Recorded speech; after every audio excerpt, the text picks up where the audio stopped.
All right, today we're going to be talking about Middle Platonism. And I don't know why I do this to myself. I always pick the most complicated topics. That, that's, but by the time you get through this night, it's going to be a journey. I'm hoping that there will be light at the end of the tunnel. There will be light coming into your mind. You'll be enlightened with knowledge of Middle Platonism. And of course, if you're wondering what in the world is this idea? Okay, so first of all, before we talk about Middle Platonism, we have to talk about Platonism. And in antiquity, Platonism comes in three different flavors. You have Platonism proper, you got Middle Platonism, and you got Neoplatonism. It's called Middle Platonism because, well, it's kind of in the middle. It's this middle period of time where there's a confluence of different ideas that are entering into the conversation related to Plato's metaphysical system. So some of those aspects include Aristotelian ideas. Some are Neo-Pythagorean. I mean, there is a Stoic ideas kind of moving in there. It's a nice mix back and forth. Shake it up, stirred, and there you have it. So we, why is this important though? There's always the so what. Well, last I checked, there are, for example, Christianity. Is Christianity influential today? Sort of, yeah. Did you know that a lot of the theological notions come out of Middle Platonism? What? I'm throwing you off. Oh boy. Did you've heard of Judaism, right? You ever heard of the Kabbalah? Yeah, that grows out of Middle Platonism. We talk about Gnostic thoughts. Much of that, the context is, guess what? Middle Platonism. A lot of people are into Hermeticism and Hermes Trismegistus. Did you know that the undergirding is, wow, Middle Platonism? You can't escape it. And of course, without Middle Platonism, you don't get Neoplatonism. And Neoplatonism obviously is very influential as well as a philosophy in and of itself. So it is a means of understanding the world. But where should I start? Where should I start? Now, I'm going to tell you ahead of time. I'm not going to go through this entire lecture because if you take a look, this lecture I wrote, it's too long. It's 77 pages long. Yeah, this is coming from a person who had a 997-page master's thesis. So can you imagine? I'll be reading this all night long. Okay, and I even have Greek in here too. What I like to do when it comes to talks like this, and it seems kind of crazy, but what I do is I dive into the primary sources and I find the information there, and then I put an envelope, so to speak, of a continuity on top of it. So a lot of what you're going to be hearing is directly from the various sources from that time. I think that's always a lot of fun, gives you a nice context. So yeah, let's, I guess, talk about Plato. First of all, I mean, we can't have this conversation without him. So Plato, he lived between 429 to 347. He came from a wealthy Athenian family. He was heavily indebted to the philosophy of Socrates. All of his works appear in the form of dialogues. I guess what I really want to do is let's get to know Plato briefly. I've actually done a talk just on Plato, so I don't want to do that again. The talk is called Playing with Plato. Bad, but there you have it. Anyway, yes, he born of a wealthy family. I got to tell you, many of you here are silent types. Do you realize that Plato hardly ever talked at all in his early years? He was quiet. In fact, he was considered shy. You got to watch out for the quiet ones. So what he used to do is he used to sit at the dinner table with his two older brothers who spent the whole time arguing with one another.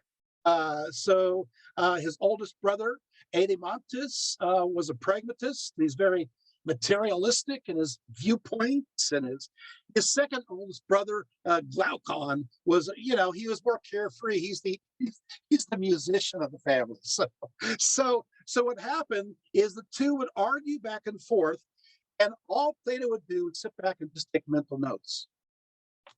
After that, what happened is, long and short, he's very intelligent, very modest, hardworking. He loved to study. He is known for his weak, sweet voice.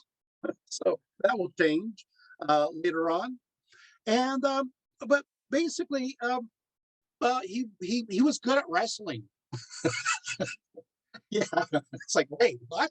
Yeah, he was proud of the fact that he was such a great wrestler. And then he was thinking about maybe he should be a lawyer. Thought about that, and then he heard the words of Socrates, and he was changed, right? So, and of course Socrates had all these noble ideas, which we'll talk about briefly. I don't want to spend too much time on Socrates, but heck, I gotta do something with him, right? First of all, I want to mention that Socrates, 469 to 399, he believed that the ideals of truth and happiness could be discovered by constantly asking questions, inquiry, questions about the nature of a reality. Then he believed that once we realize this truth, happiness could be achieved through the pursuit of excellence in all things. How excellent is that? All right. Well, then, of course, the methodology that he applied is known as the Socratic method. So of course, Socrates made himself the quintessential example of his own philosophy, so that he also taught by example, not just words. I think that's something that we should always embrace, right? First of all, he taught his pupils to question their assumptions. Second, Socrates, through making his students question their assumptions through what's called the dialectical method, hoped you would realize that ultimately so much that we know is illusion. Third, Socrates believed that once we accepted that we don't know everything, and many of us still need to take that step, right? We don't know everything, but we cannot comprehend all the mysteries of the world. We are now, finally, we're humble and vulnerable enough to learn real knowledge, the valid universal truths that are lying just below the surface. Fourth, Socrates thought that truth was tied to understanding virtue, arete, right? Now, obviously, that's him, so kind of good stuff that inspired Plato. Plato also studied under a guy by the name of Critylus, who was a philosopher that followed after a person after my own heart. His name is Heraclitus of Ephesus. I love Ephesus, so you name anybody from Ephesus, I'm gonna be loving it. So he lived from 535 to 475. So what happened is that Plato learned from one of his students. Heraclitus is known as the obscure. He's considered mysterious. He believed that there was no ultimate substance, but the nature of all things, this is important, the nature of all things is constantly in a state of flux. All things are moving. And so this famous saying is, you can't step in the same river twice, right? It's always constantly in motion. So now he believed that the organizational principle of the universe was known, that came around from God. He called it the Logos. Now, you've heard this before. it drives me crazy. You'll hear this word used again quite a bit in Middle Platonism. And so what will happen is Heraclitus of Ephesus introduces this idea of the logos, and it will connect with Plato's idea of the demiurge, which we'll talk about in a little bit. By the way, it is logos. It's not logos. So it's lambda, omicron, olive, gamma, omicron, sigma, olive. So when anybody goes, hey, the logos, you just go say, no, that would be, lambda, omega, gamma, omega. Sigma. So just say, I'm telling you there, people know their codes from Oz. So what happens, incredible Oz. So what happens now, these jokes, I need to stop now. So what happens is you have the logos is a creative principle that comes from God and makes all things. At least he believes that. So what happens is Plato takes this idea and later on he'll connect it to what he knows as a demiurge, which we'll learn about later on. Now you're thinking, okay, finally Plato's ready to do, to talk. No, he's not. No. So now he travels from the age of 28 to 40 around the entire Mediterranean. He's not teaching yet. I think that's great. I love it. And this is something I want to bring up. Shouldn't we live our lives like this? Spend the first part of our lives listening. The second part of our lives taking in the world through experience. And then finally, after that, then talking. It takes a while for us to so he he went to everywhere. He went to Italy and Cyrene and Egypt, and he talked with priests and investigated various archives, hung out with Pythagoreans and all different types. Finally, he returned at the age of 40, and that's when his career started. Once again, another lesson. People can start their careers late in life. Look at Socrates. He was shy, he was quiet, and look what happened. Age of 40, that's when his career started. And we still remember him to this time. So there you have it. Okay, so let's go into, obviously, Plato. So Platonism, according to many philosophers of antiquity, much of Plato's views related to religion and spirituality were carried on via oral tradition, these unwritten documents that were written by some. But others, of course, he wrote out systematically. Much of Plato's beliefs are based on the intense conviction in the very real existence of what is understood as unchanging and eternal realities. These unchanging eternal realities are known as forms. They're called forms. Form follows function. Actually, that actually does fit what we're going to be talking about. Seriously, because they are independent of the changing things of the physical world as perceived by the limited sensory perception. So there are these forms out there. In a sense, there are two worlds, right? There are two worlds. The realm of the forms and the realm of the cosmos. And the cosmos constituting this lower physical world, while the world of forms represents the upper non-physical world.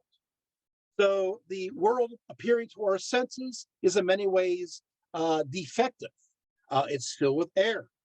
According to Plato, this physical world, the cosmos, the world where we live or occupy right now, is a world of constant becoming, constant changing. Hey, wait a second. I hear bits of Heraclitus of Ephesus there. Yeah, you're right. Things are always in motion in this world.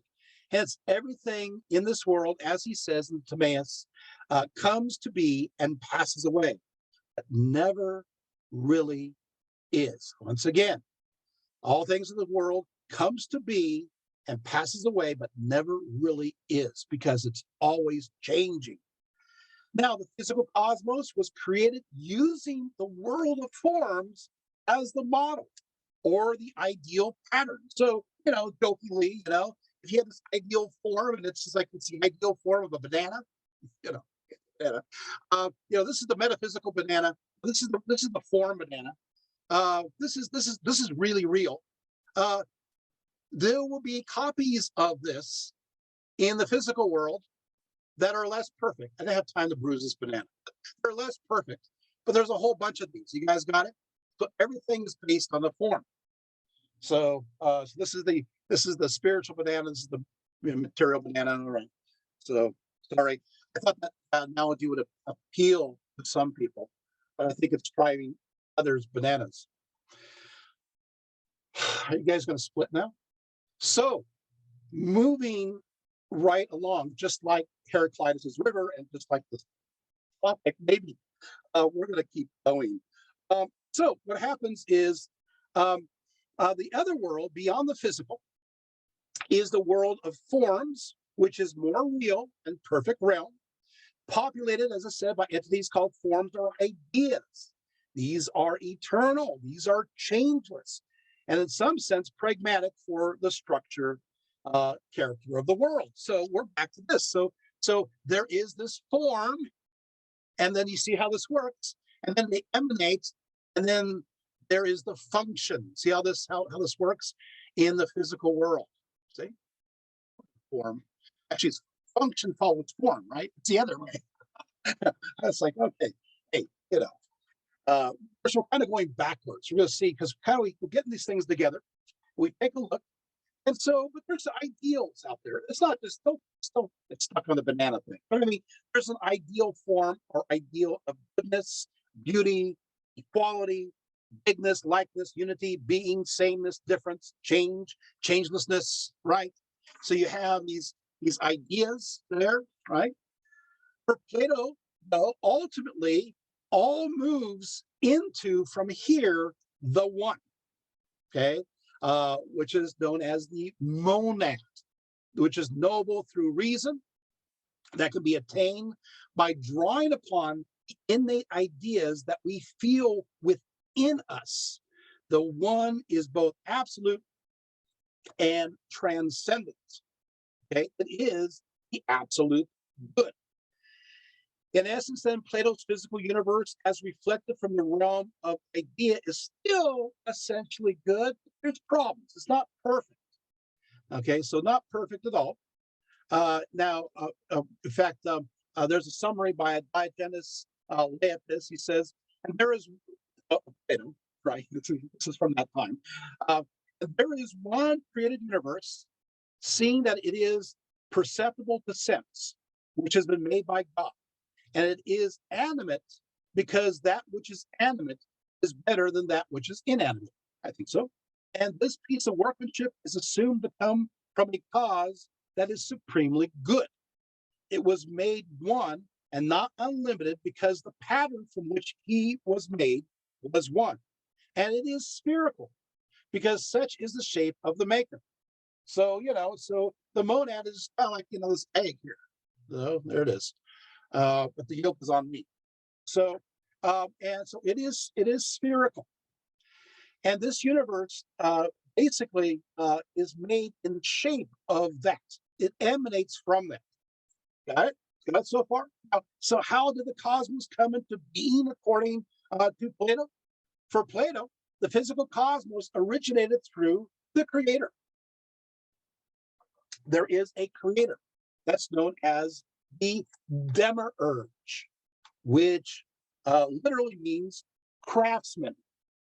So Plato uses the word demiurge for the creator, and this creator comes forth out of the one, out of the monad, right?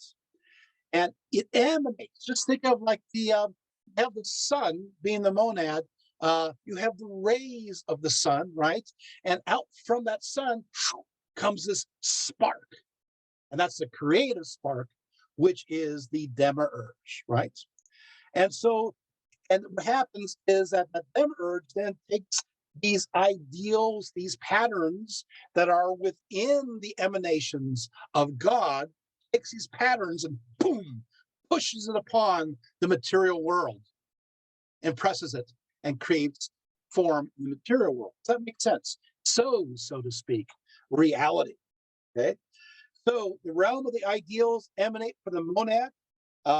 this emanation is known as pleroma, which we translate as fullness. So again, you have like the sun, you get the rays of the sun. This is the pleroma. And in this realm, you have these ideals, these archetypes, these forms, right? And then you have this emerge, like a spark pushing forth, taking these ideals and impressing it upon, like a seal, like in clay, right? Into the material world and making it real, still never, always a copy of the original manna. I mean, the original realm. So that's how that works. All in all, Plato believed the work of the intellect, which of course we use quite a bit, called nous, directs its creation with the eye to what is best. Now, when the Demiurge created the universe, he created time. So time was created at this point, because before that, the idea is that everything, time is motion.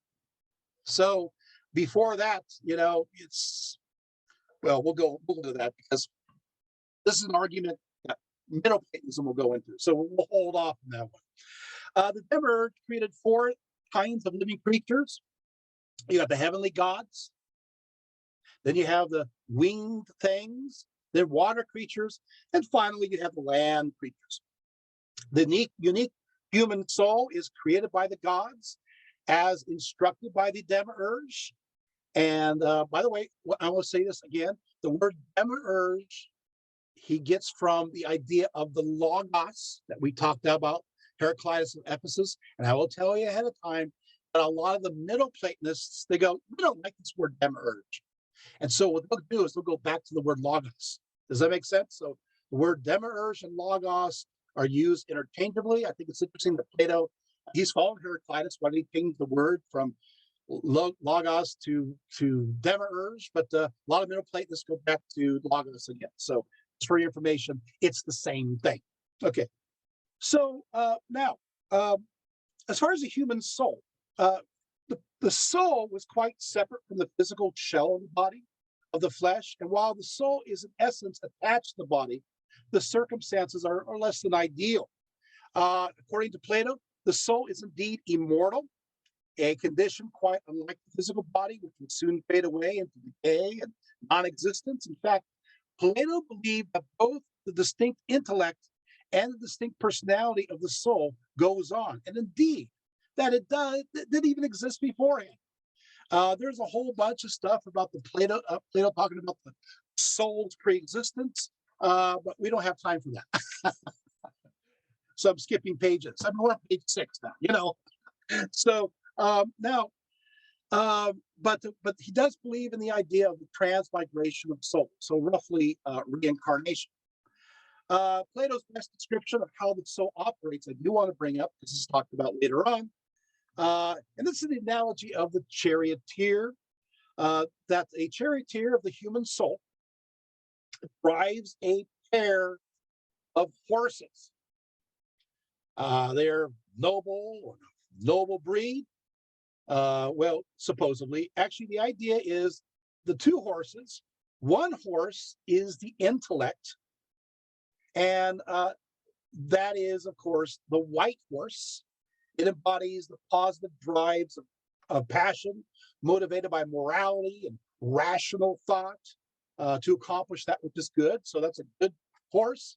And then, of course, you got the black horse. That's the irrational, emotional horse, feeling various passions and wishing to follow whatever. And the idea is you got to get those 2 horses together to agree, 2 parts of your soul together, you being the charioteer, right? You being, in a sense, the intellect, being reason, holding it together so it can go towards its source. And then, of course, finally, one more thing on Plato, and we jump into Middle Platonism. And I expect it to be this long because you got to talk about Plato before you can understand any of the other stuff. So everything builds on itself. And that, of course, is, yes, the allegory of the cave. Like there's no way you can get out of this cave. So I'm going to just go ahead and go there. So the idea is that we are, in a sense, live looking at the back of the cave. Kind of dull, right? We're looking at the back of the cave. And of course, our limbs are shackled, or even our neck is shackled.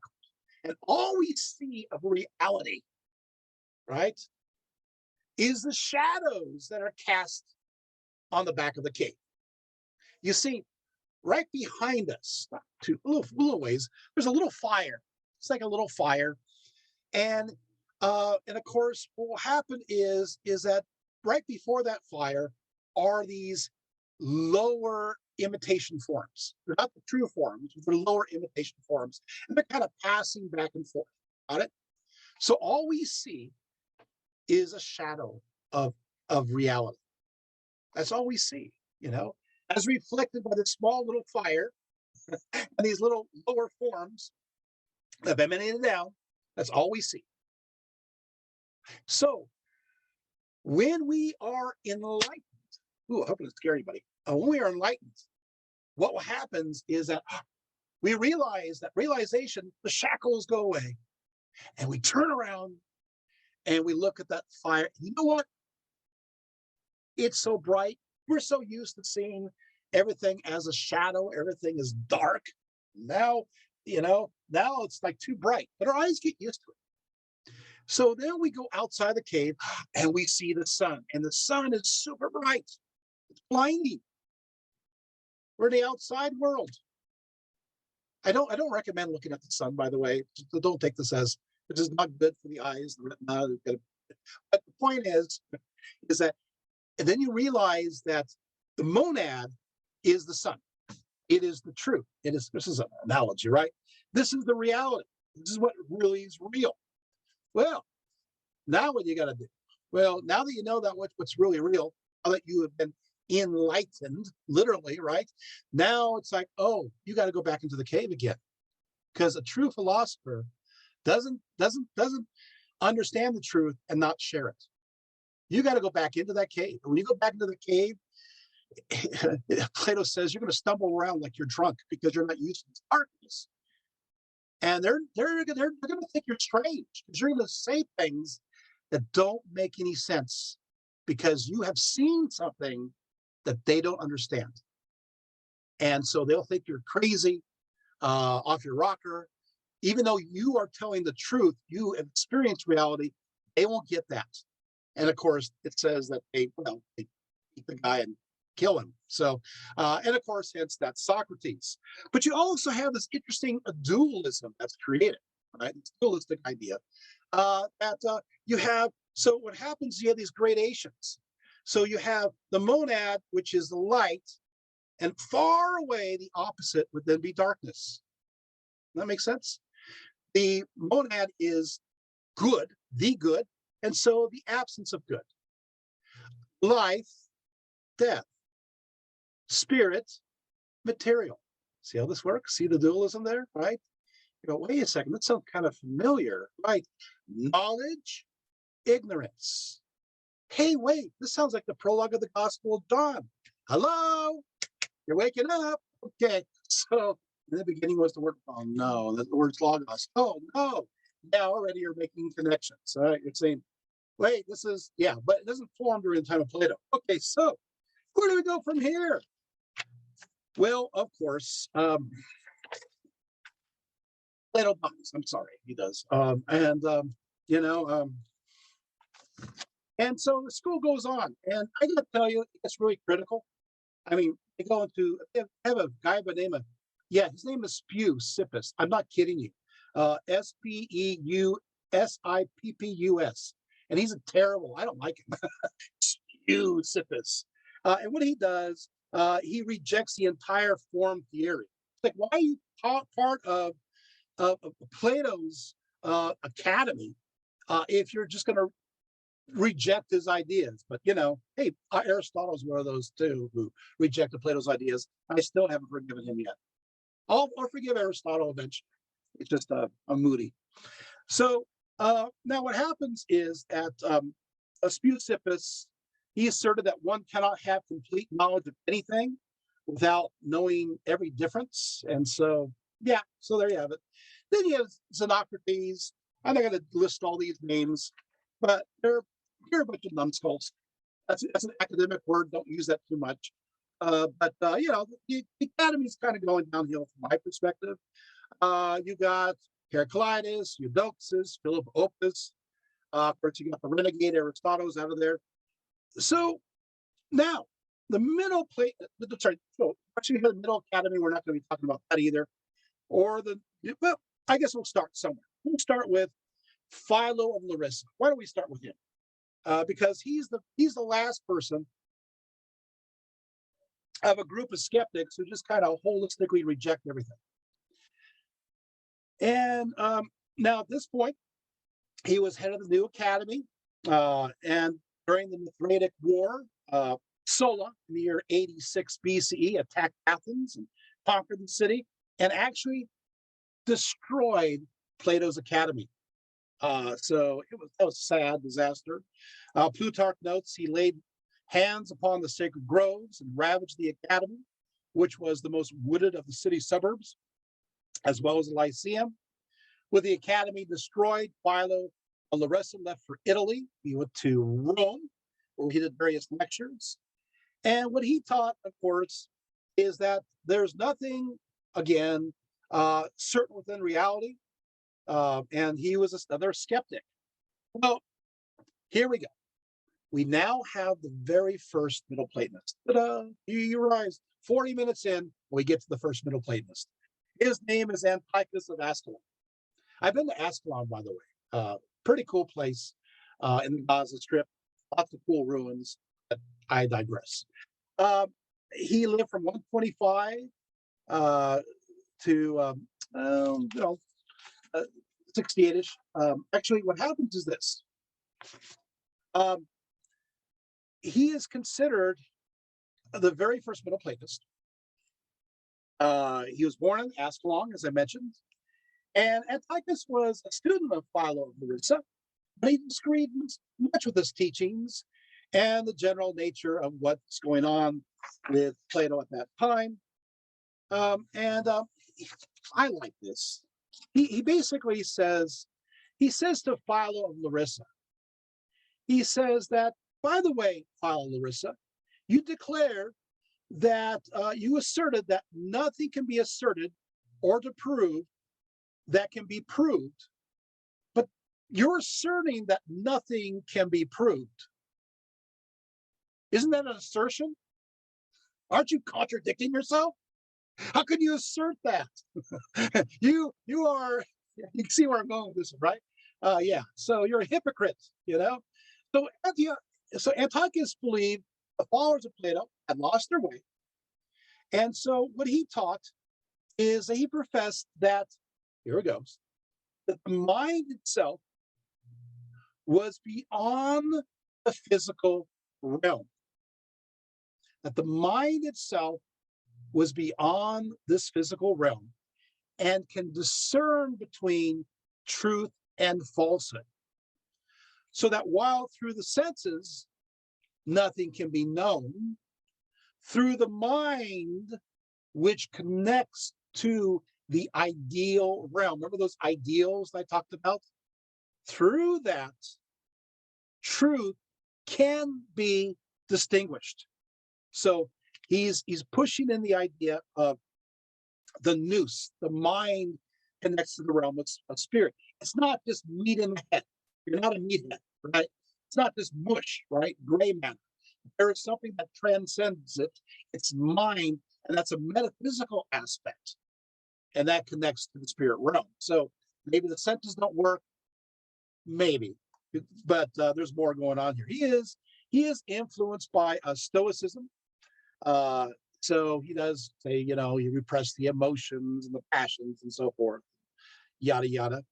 But what he does, another important thing that he does, is that he identified the demiurge as the logos. He's the guy that says, you know what, Plato, let's not use the word demiurge. Let's go back to logos, because I don't know why you changed it in the first place.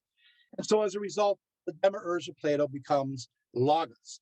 And for Antiochus, ideas did have objective existence, The logos, of course, has something that falls from it. They're known as spermatomycoi. Spermatomycoi basically are, how do I say this, is basically they're like aspects of the logos that go in to the material world to comprehend it. So basically, basically you just got, the monad here, right? Well, there it is. And then of course you got here. We'll do this one here. Let's pretend this is the logos here. There's a logos that's creating things, and then you have these thoughts of the logos. They're like little logi, right? And what they do is that you have the world, the soul. Here's the world soul right here. And so the idea is the logos, and you get the little logos. And it goes in there. And what it does is it mixes with the material world, which is fluid. See how this works? Which is fluid. And eventually what it does is it calms it down and organizes it. That makes sense? You guys got it? All right. So nothing like analogy with red chili pepper sauce. So there you have it. Okay, so these are the thoughts of God. So the physical world is constructed from the thoughts of God that comes from the logos. So you guys got it? It's got it sprinkled in there, and everything is chaotic. Everything's in chaos, and then with the little logi, coming from the logos, it calms it down and organizes it and makes it understandable. Do that again, right? Okay, so there you have it. All right. So that's good news. Then, of course, next guy, hey, we're number 2. His name is Eudorus of Alexandria. He thrived during the 1st century BCE. The next guy that comes along. He mixed the philosophy of Plato with that of the school of Pythagoras. And so what he talks about is that there are 3 forms of knowledge. There is perception, there is true judgment, and then there is judgment with an account. So he believed that while the world was indeed created, it was not created in any set time. For the idea of time implies motion, and there is no motion in the beginning. See how that works? So we'll say it again. He believed that while the world was indeed created, it was not created in any set time. For the idea of time implies motion, and there is not motion in the beginning. Okay, so the attempt here, he's trying to make Plato's philosophy a little bit more systematic in many ways than Philo of Alexandria. Oh, Philo. Now, I don't know why more people don't know about him. And, so many of his works are available today. First of all, I want to make it very clear. He is a Jewish philosopher. He lived from 25 BCE to 50 CE. Who is a Middle Platonist? He mixes Judaism with Middle Platonism and creates the whole backdrop of our understanding of Christian theology later on. Got it? But it's Jewish. Starts out as Jewish. His ideas, by the way, will yes feed into or echo into Christianity. It will also echo into Judaism in relation to the Kabbalah. So he's influential. So this is Judaism and Middle Platonism together. Yeah, well, of course he's from Alexandria. So what he does is he taught that there is the monad, which he describes as the first principle, known as arche. Arche. That's the Greek word. By the way, in the beginning, the word beginning in Greek in the Gospel of the New Testament Gospel of John in the New Testament, is in arche. Just say, I'm telling you, in the beginning. Wait, it uses, in fact, it uses all these words that Philo is using in the Greek. Oh boy, yeah. That's why I always have fun with my students going through the Gospel of John in Greek, because it's like, oh no, this is Greek philosophy. I know, I've been trying to tell you, they're using these Greek words. Anyway, so the first principle, arche, he asserted that this power, its first principle, its monad, was transcendent, uh, and that the idea is that it was the absolute good. It is good. Now, what comes from it is, he's not going to call it the demiurge. Remember, they changed the name. He'll call it the logos. So what comes from God, who is the first principle, who is arche, arrives the logos, which is, of course, the word. So in the beginning, in arche, was the word, logos. Oh boy. This is Philo. You're not, this is not, I'm talking about Gospel of John yet. No. This is Philo right now. Oh. Okay, so what happened is that, all right, so the demiurge, which he described as the man of God, this demiurge, this logos, the shadow of God, the maker, the artificer.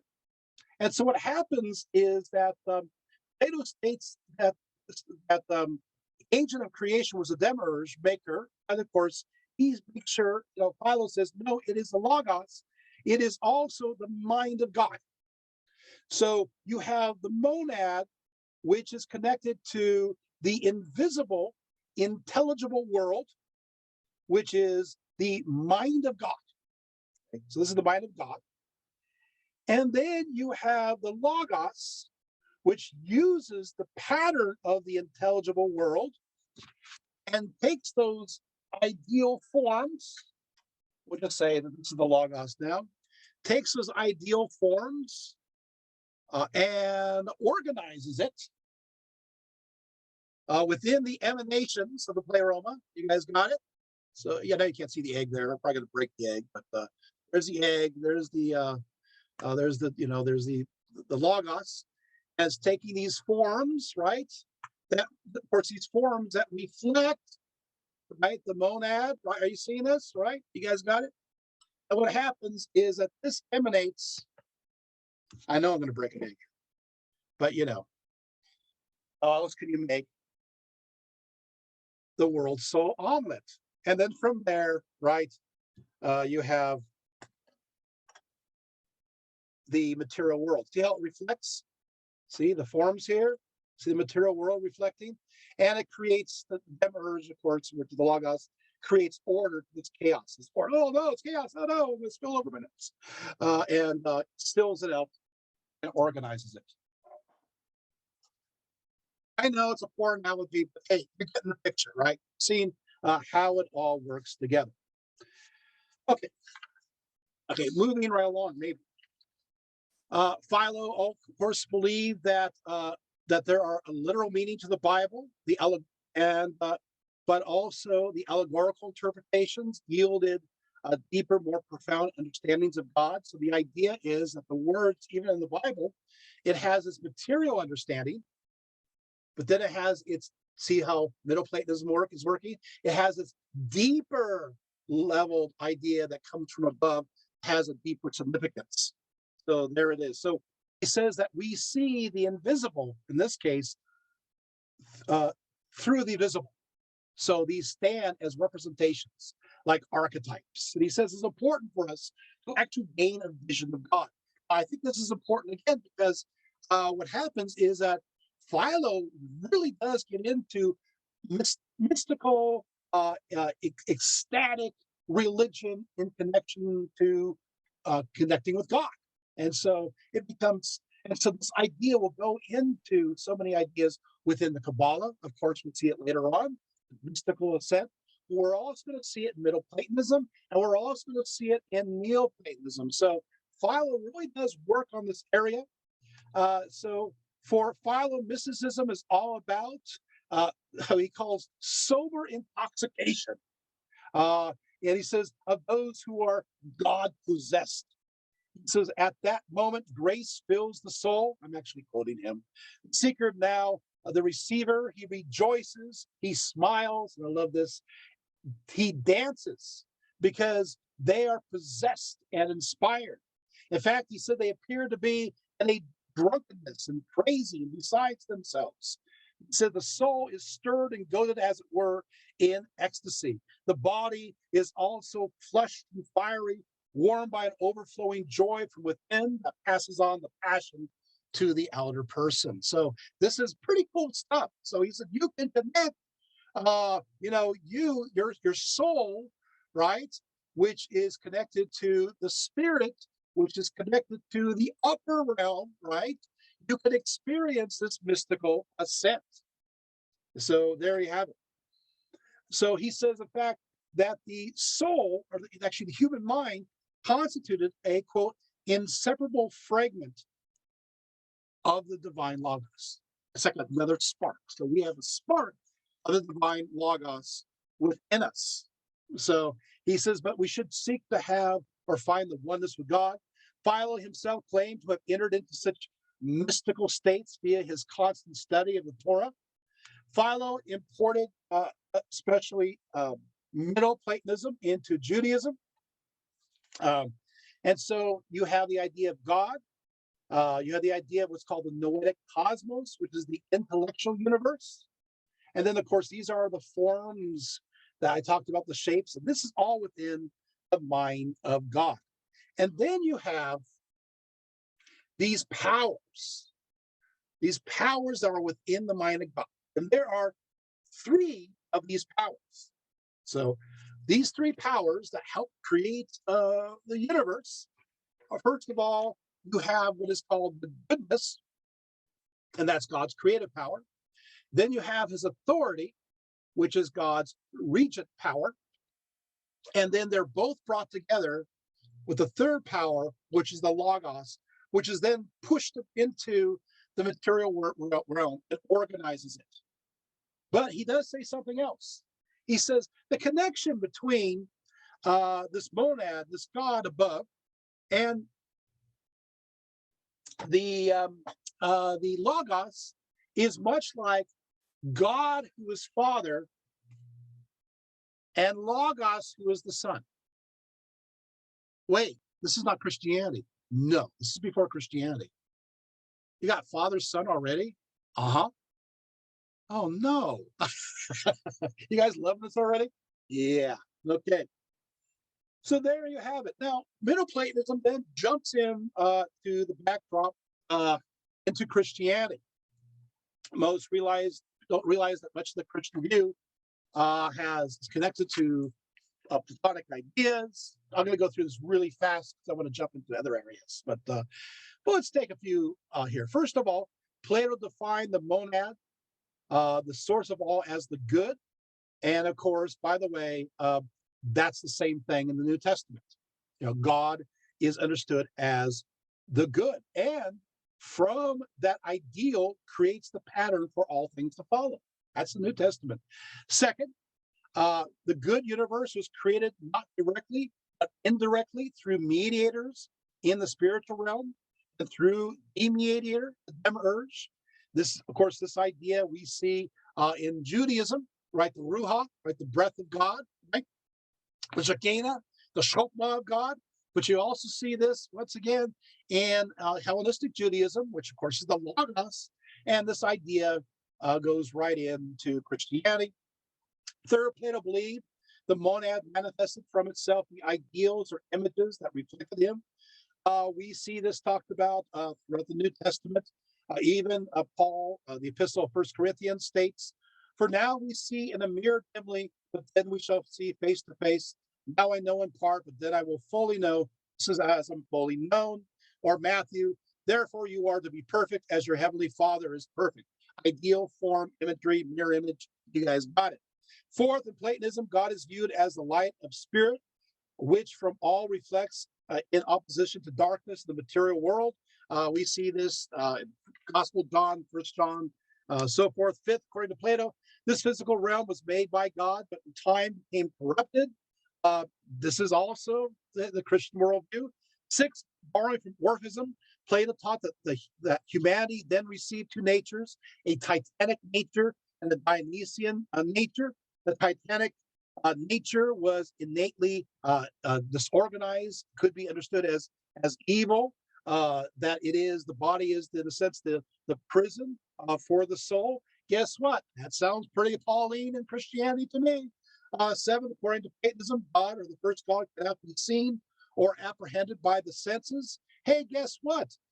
John 1:18. No one has seen God at any time. The one and only Son, who is himself God and is the closest relationship with the Father, has made him known. Oh, wow, look, there it is. 8, one of the best examples, of course, is the prologue of the Gospel of John. And I can go through this. I won't. Just talk about barely, and we'll keep on going. But I would just say that when we take a look at this, we have what's in the beginning, in arche, yeah, that's right, was the word, which is the word logos, right? So, and the word was with God, and the word was God. Actually, that's a mistranslation. It doesn't say with it all. That word is meta in Greek. It's pros, so which means proceeding from. So it had translations. So in the beginning was the word. The word, proceeded from God. The word was God. Does that make sense? Not with. That's just atheism. I don't know what they're doing there. Anyway, so, and then the idea is you have this idea of emanations. You have this idea of knowledge. Of course, it talks about even when it mentions the fullness of God in this section, it uses the word pleroma, the fullness of God. It uses all the same words. And of course, the word becomes flesh, right? And it goes and so forth. Okay. So, and I have a whole bunch of pages on this, which go on forever. You get the idea. So now let's jump into it. Now, we're at Plutarch. Hi, Plutarch. So Plutarch, okay, so he lived from 45 to 120. Now, he is definitely Middle Platonist, but he also mixed in a little Stoicism, a little bit of Aristotelian ideas. Plutarch believed that God was transcendent, emanating from spirit to the material, but that God worked via divine intermediaries who are descending from the gods and the demigods to what are known as daemons. I know we consider here the word demons. No, daemon simply means spirit. The word later on, what happens is that even early Christian writings talk about good daemons and bad daemons, and later on they go, hey, guess what? I think we'll call the good daemons, since they're messengers, we'll call them angels. And then, of course, by default, everything else ends up being evil demons. Got it? But first, they're all demons. I just wanted to clarify that. So, you have early Christian writings, and people are reading this going upset. We're talking about demons. It's like, yeah, they're talking about an angel. They're good spirits. We just haven't caught on with the new, words yet. So anyway, so what happens? So you have these intermediaries that go in between. Now, while the spirit was good, that which is material, I know the word is evil. That's our translators, or the material world is evil. That's not really evil in the sense that we understand it, because in Greek, you've got this idea of porneros, like penitentiary, penitent. That's vile. That's evil. They're not using that word here. There's another word, hamartia, which is the idea of kind of missing the mark, making mistakes, imperfect. That word used sometimes. Another word that's used a lot is akos, like in cacophony. That's chaos. That's in the world. It's evil in a sense. It's chaotic. Got it? So the world is evil because it's chaotic. See how what happens is that the logos will imprint, harmony, harmonious, right? Harmony to that which is chaotic. Because, hey, you know what? I think that if you're in the middle of the ocean and you're in the middle of a storm and waves are going over the place, you're not going to be saying, hey, you know what? This is just chaotic. You're going to be saying, hey, this is evil. I'm going to drown here. Does that make sense? So there it is. I'm kind of clearing things up. So So what happened is the spirit is good, the material is evil in the chaotic sense, but reason descended into the material world. And even though the world soul was evil or chaotic before creation, God's reason transformed this material into good. And so we are back to the same little story here. Got it? We're back to this again, right? We're back to this whole analogy, right? So this is, I'm going to get over here because I want to go over my laptop. So basically, this is all disturbed existence. So that this idea, there's a pre-existence of this soul that did exist. It always did exist. It's in chaos.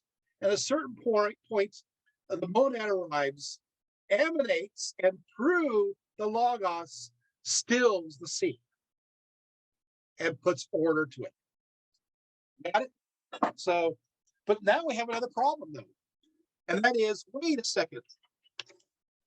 That means the universe, the stuff in the universe existed before God? No. see how we just opened up a can of worms? Yeah. So basically, yeah, that is exactly what happened. The cosmos is an ordered entity that has come into existence at a certain point when time did not exist. As a result of the contact between God and the pre-existing disorderly matter, God then put this matter in order, which means that God cannot be the only cosmic principle. Otherwise, disorderly matter will be left accounted for. So we got a problem here. So what is Plutarch going to do? I mean, it's like, hey, who caused this other chaotic material world that God has to order? He actually comes up with the idea. It's called the indefinite dyad. That's right. So you have the monad over here that creates the order, and through the logos emanating creates the order, and down here you got this dyad that is working the opposite direction, causing this chaos. Well, this is pretty dualistic, right? These two forces are, in a sense, fighting one another. And this, of course, I like one translator says it shouldn't be evil. Maybe better definitions are it is badness, like this badness, a badness or irrationality or chaos, disorder, and it's identical with matter. So what happens is you have this monad of unlimited goodness, this dyad of limited badness. They're kind of duking it out back and forth, the dualistic system. So there you have it. Plutarch interpretation does have merits in imposing a consistency on Plato's work as a whole. First, according to Timaeus, the demiurge, or the creator God, which we now understand as the Logos, does not create the substance of the soul, right? But compounds the world soul by blending indivisible with divisible being, right? So, which, of course, Plutarch identifies with the divine intellect moving into the non-rational world soul, right? Second, it was generally assumed that no motion is possible without the principle of motion, and that principle of motion is soul. So, in other words, if Plato says that this is chaos beforehand, and I am spilling on myself here, it is the idea is, well, it is the soul has to be moving it. Does that make sense? So that means the soul is pre-existent. Otherwise, this realm wouldn't be moving in chaos in the first place, right? Yeah, see how that works? So therefore, there is something that's always chaotic before. Okay. There we go. And of course, there's as the macrocosm, which is the world soul, it reflects the human soul, right, in us. That we ourselves have that same situation, in us. We have this chaotic aspect that's all over the place, right? Connected to the material world, right? And our appetites and so forth. We feel chaotic, and we have our ordered mind that kind of orders it and puts a focus on it. Okay.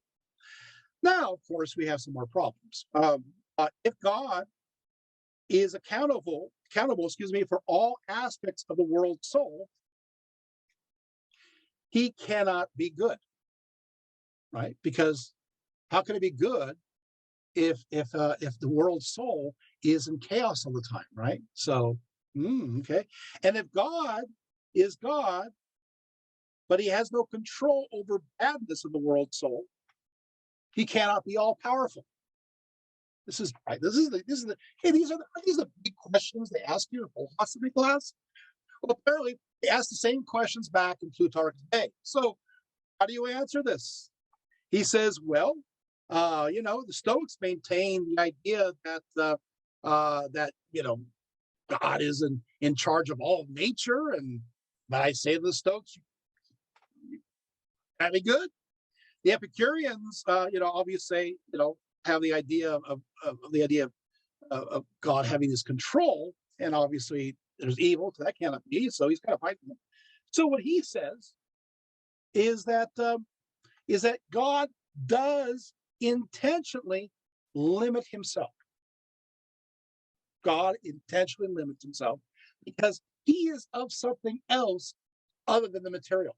And so he has to work through an intermediary. He is something else. He's like another element. Does that make sense?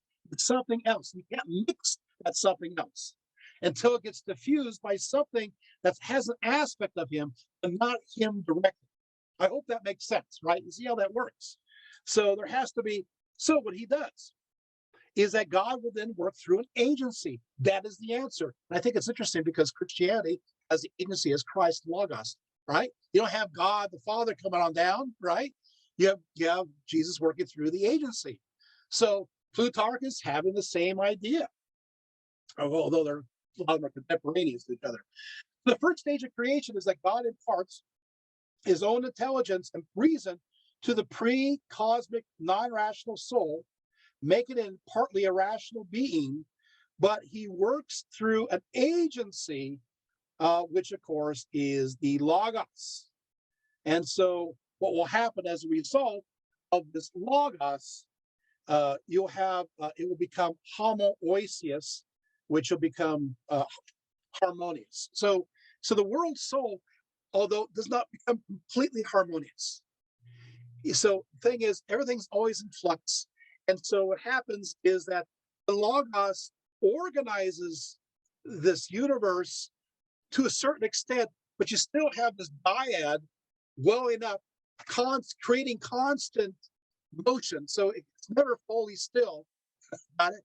Because it's always being stirred by the dyad. So you have these two forces coming together constantly. So the world soul then transmit the forms onto the material, right?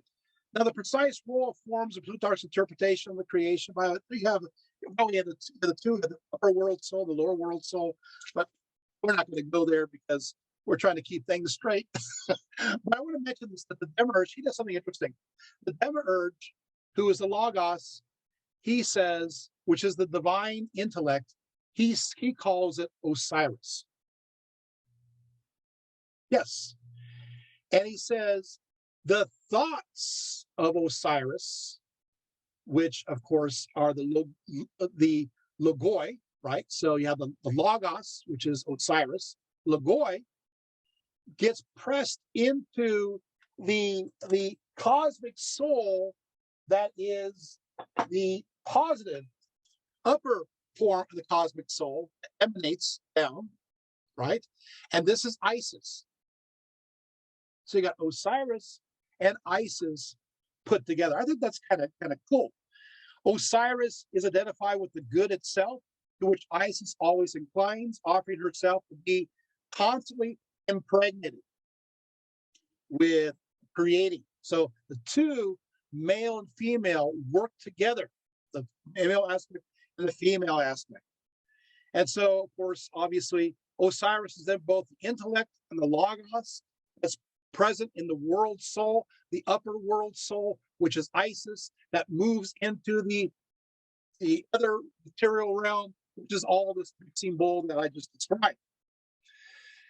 Ooh, okay, so now Plutarch believes that the forms are in the soul, while later on, Periphery and others will say the forms are in the intellect of the divine creators. There's some differences here and there.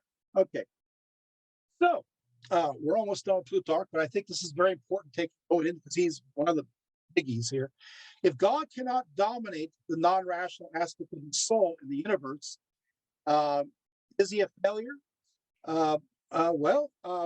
Again, if the world were eternal and God responsible for it, then God would be the cause of both good and bad. And as I said, God is then limited by necessity. He is, and you're thinking, okay, so I want to explore this a little bit. You're going, limited by necessity. You know, Christianity never talks about that. Yeah, it does. But what do you mean? Christ being limited in the flesh? Yeah. Oh, yeah. Like, okay, I guess God does limit himself. Oh, yeah. So again, you see how much of Christian theology is coming here, making sense? Okay. Of course, the problem, however, remains. It becomes more serious if we move from the cosmic macrocosm to the human microcosm.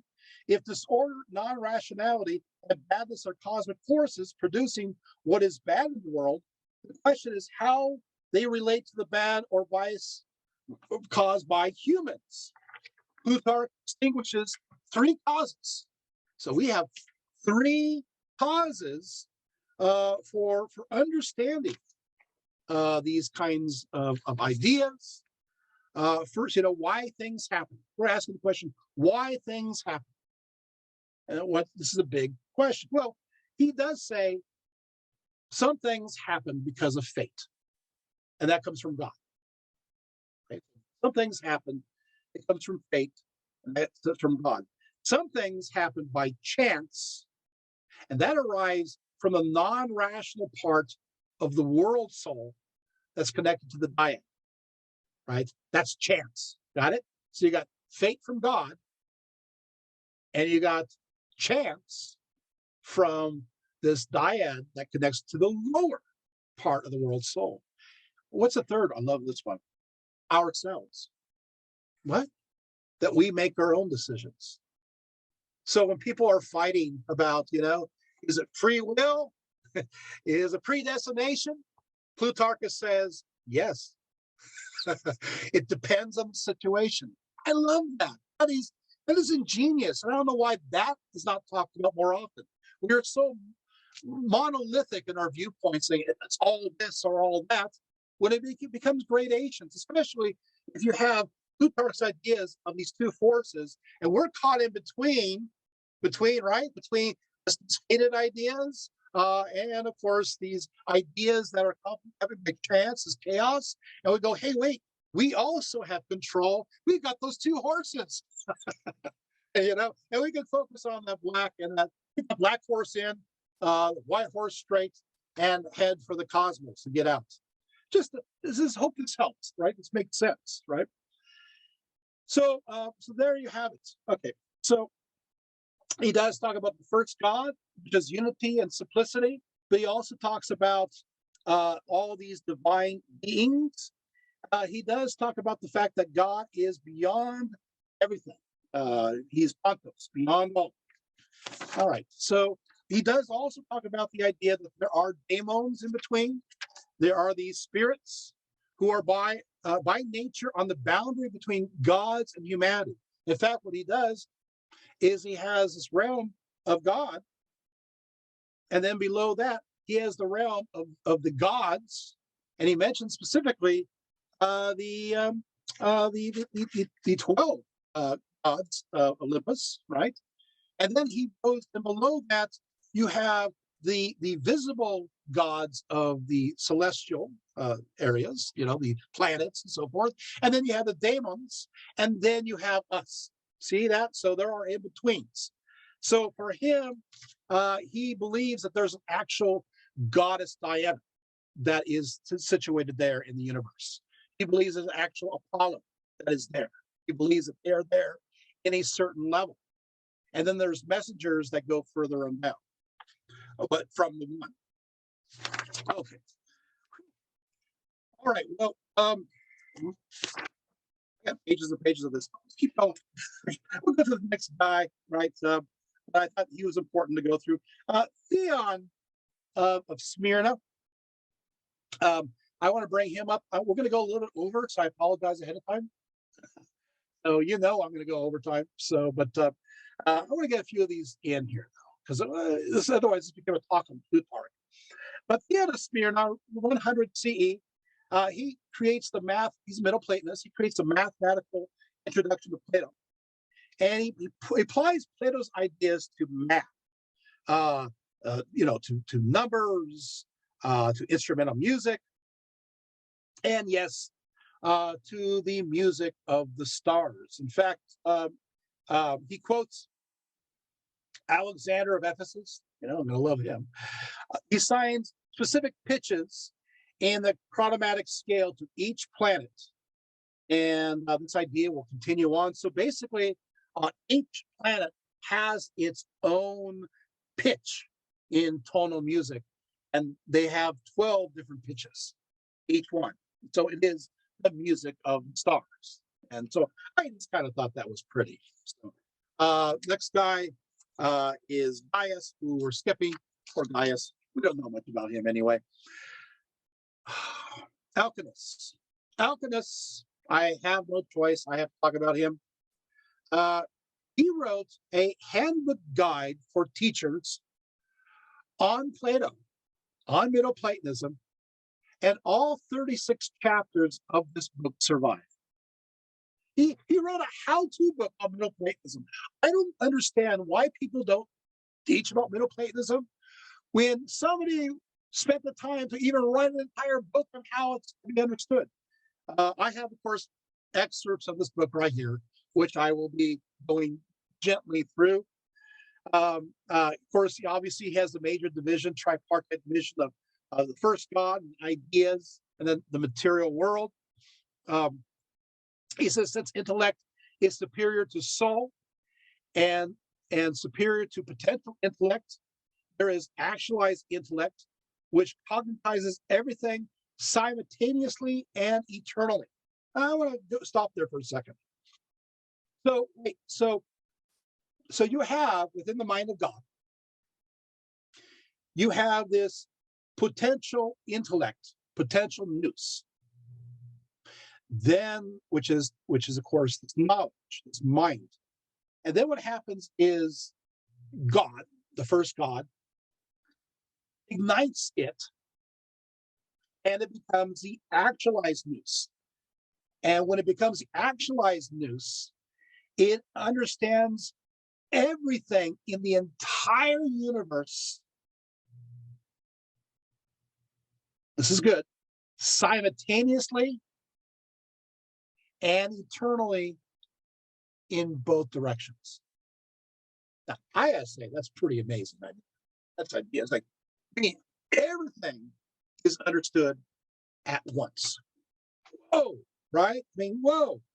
Now, this intellect of the whole heavens now moves through the concept of the logos demiurge, right? Does that make sense?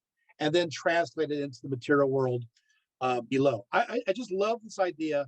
I have the Greek all here right in front of me, but I'm not going to read it to you. But it's pretty awesome. So both the world and its animated spirit soul were eternal according to alchemists. While this God did not create the world soul, he awakened it so that it might look out upon the intellectual things and receive forms and ideas from the divine mind. I think you're understanding this now. You're getting the rhythm, right? Right? The world soul was the first thing to emanate from God. according to the idea that he proceeded immediately from the mind of God. I'm actually reading from the work here. Proceeded immediately from the mind of God, and were the highest object of our intellect, the form of matter, type of sensible things, having a real being in themselves. However, right? However, it's still beyond our comprehension. We'll talk about that. And in many ways, the only way we can understand God from our perspective is negations and analogies, which we'll talk about. Don't worry. Hold on to that. We'll talk about that in a few moments. And below him are a series of daemons. We're back to gods and daemons in between that connect to these ideas, right? So there's always intermediaries between God and the material world. There's always that. The human soul passes through various transmigrations, thus connecting to the series of the lower classes of being until it is finally purified and rendered acceptable to God. Okay, so we've talked about that. Okay, so moving right along. Oh boy. Okay, so God is the Father of all, cause of all things, but there is a number of divine beings that he talks about. And he does talk about two distinct divine beings being the transcendent first God, first nous, and the immanent world soul. Okay, now, where it gets interesting again. Alchemist states, when he, being Plato, says that the world is generated, geneton, one must not understand him to assert there ever was a time when the world did not exist, but rather that the world is perpetually in a state of becoming. Now, what is happening here? Alchemist has found the answer to Plutarch's problem. Plutarch, he says, there's this indefinite dyad down there that's causing all this, right? He goes there, but Alchemist says, no, what happens is that the word, yes, the soul, it existed. It was always, though, in motion. And so the idea is that the Logos, forever infinitely in the past and infinitely in the future, is always creating and generating new things, like a spring of water. We could say it's the beginning because spring pops out and we see the water coming out, but we know the water is eternally down, well, not eternally, drowned. Let's go with the analogy. Anyway, we know that the water is still eternally coming out. Does that make sense? There is a start, there's a beginning, but really it's always constant. This idea, you may not know it, is actually part of Christian theology, and that's the Logos, which is interesting. So what happens is the Logos in the beginning was the word. The word was proceeding from God. The word was God. I corrected it there. The point is that this idea is that the Logos is always creating, always generating. I think a lot of people who subscribe to Christian theology think that Jesus, God, God the Son, or Christ, whatever name you want to use, connected to the Word or the Logos, that he starts out, he creates the world, through the Father, and then as soon as the New Testament comes along, he goes, okay, I'm done creating stuff.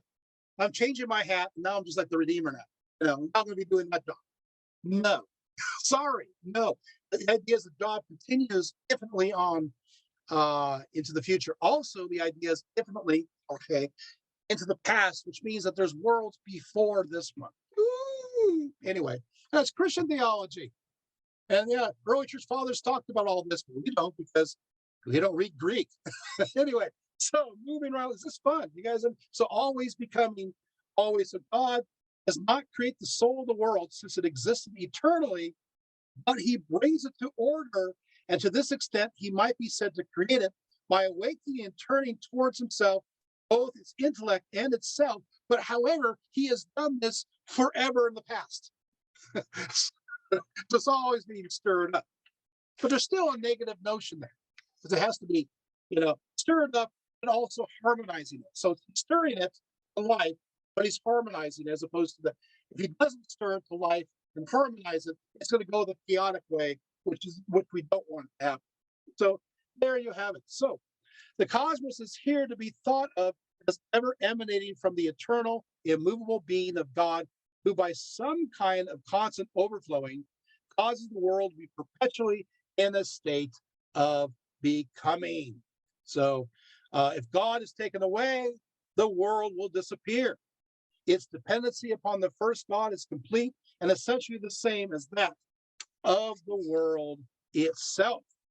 And so I'm actually reading bits and pieces from here. The primary God then is eternal, ineffable, self-perfect, ever perfect, divinity, truth, and beauty, and goodness. He is the beautiful, Kalon, because he himself by his own nature is perfect. And so the idea is God is beauty, as opposed to that which is not beauty, which is the opposite, which is not ugly, it's just lack of beauty therein. And so there you have it. Now there's three ways. People can love those three ways leading to the knowledge of God. Three ways. The first way is through a method of abstraction of all attributes, which is called the via negationius, so or understood as negative theology. So basically, the idea of abstractions is we take a look at something and we look at sensible phenomena, and we first see a surface, and then we reduce it down to a line, and then finally a point, right? It's reductionist. It's negative theology. So it's the idea of what God is not by deduction. He is not this. He is not that. That's called negative theology, and that goes into early Christianity. The second one is analogy. It follows, for example, the sun is to vision and to visible objects. It is not itself sight, but provides vision to sight and to its object. So, in other words, there are reminders. You know, the old saying, there are signs everywhere. Symbols everywhere, archetypes everywhere. So there's analogies everywhere. This is another way to tap in. You guys got it? The third way is the fun way, and that is called via ementai, or the eminence. So one contemplates first the beauty embodies. Then, after that, turn to the beauty of the souls. Then to that in customs and laws. I'm obviously reading from the source here. And then to the great sea of beauty. After which one gains an intuition of the good itself and the final object of love and striving, like a light appearing, and as it were, shining out to the soul, which ascends in this way, and along with this one also into its God, in virtue of his preeminence in honor. Wow. So the idea is start enjoying order, harmony, beauty. Look at the outside stuff first. Enjoy it. Love it. Then you can work your way into the interior ideas of beauty. Does that make sense? And then from there, you move into the spiritual. So it's a nice way. I think that's the eminence. That's the way to go. And that's the mystical ladder. That's what mystics do. And they use various things, sometimes reminders around them, even images, to remind them to get them into that mind space. That mind space. So they occupy that, and then they transcend it. They see the object, and then they move through it in a deeper sense. Alchemist, I love it.